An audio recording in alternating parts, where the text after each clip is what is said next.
she'd never walked. Until a black homeless boy did the impossible. For 18 years, she'd never felt the grass beneath her feet, never climbed a staircase, never experienced the simple miracle of walking. Born into privilege as a surgeon's daughter, her world was perfect in every way, except that her body betrayed her. Doctors had given up hope, saying she might never stand on her own. Then one cold evening, in a city park far from the safety of her gilded life, a boy appeared. A homeless boy, eyes full of fire, hands trembling yet steady. "Let me try," he said softly. That simple sentence would change everything. She grew up in a mansion lined with marble floors, the daughter of one of the city's most respected surgeons. Tutors came and went, bringing knowledge and etiquette, while expensive wheelchairs and caregivers filled in for the mobility she lacked. Friends envied her beauty, her voice, her family name, but no one envied her life. Every day was a routine of quiet frustration, carefully hidden behind polite smiles and carefully curated social appearances. Her disability was a secret she protected fiercely, not because she was ashamed, but because the world had a cruel way of staring at weakness. She longed for freedom, to feel the wind on her legs, to hear the subtle creak of a floor beneath her own steps. Yet no treatment, no therapy had ever worked. Each failed attempt left her more isolated, more convinced that walking was a dream she would never touch. Then came the night that would rewrite her destiny.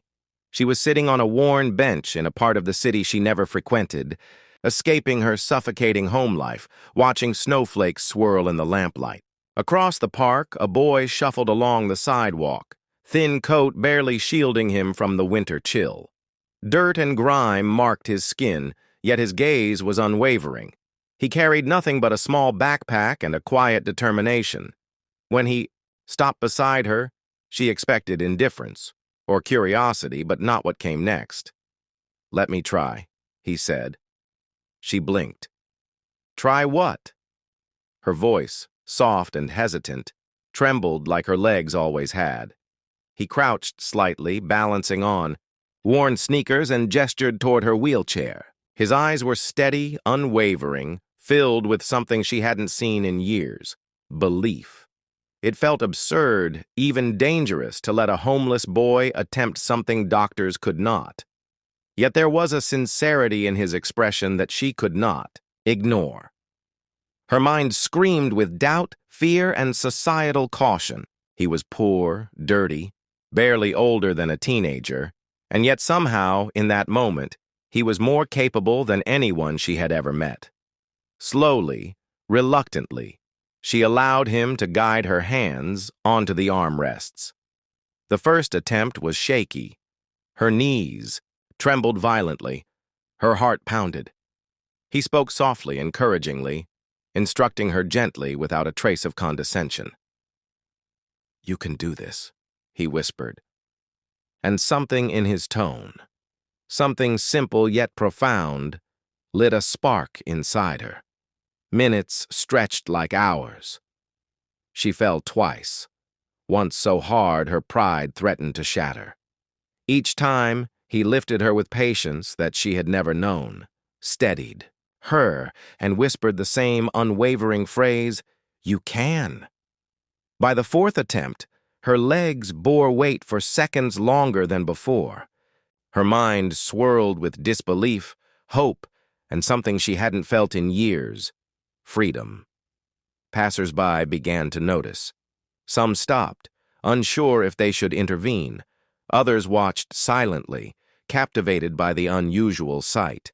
A frail, privileged girl and a rough-edged boy connected by a single shared act of courage. It was a strange contrast of worlds colliding, a collision that challenged every assumption about ability, wealth, and worth. With each step, she felt more herself than she ever had in her luxurious, sheltered life. The park became a universe in which nothing else mattered. The snow fell around them, dusting their hair and coats, yet neither noticed. For once, her disability did not define her. For once, someone saw her potential before her limitations. Then it happened. The moment she stood fully, unsupported, for the first time in her life. Her legs shook violently, muscles protesting decades of disuse, yet she remained upright. The boy stepped back, eyes wide, heart racing, as though witnessing a miracle was ordinary. Tears streamed down her cheeks, a mix of joy, disbelief, and gratitude.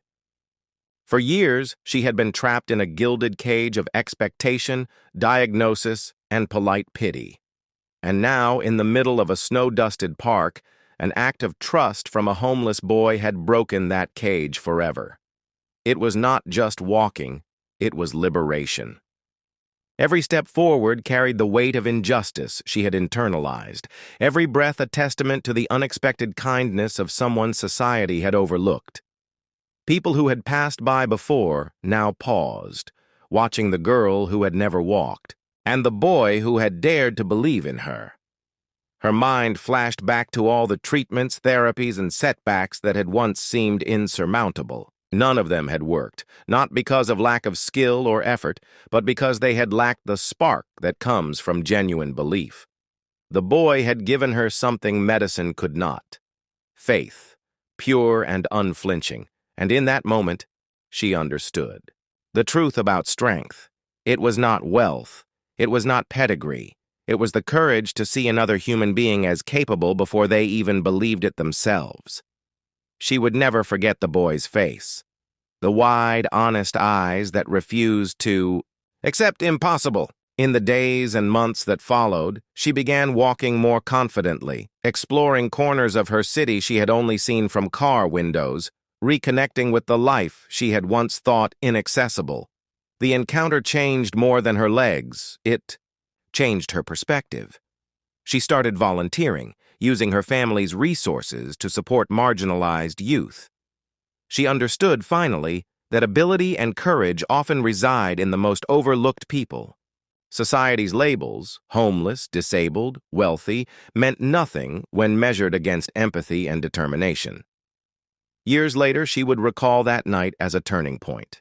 Every time she walked past the park bench where it had happened, she remembered the boy who taught her to believe in herself before the world did. And though she never saw him again, his lesson endured. The power to change a life often comes from the most unexpected hands.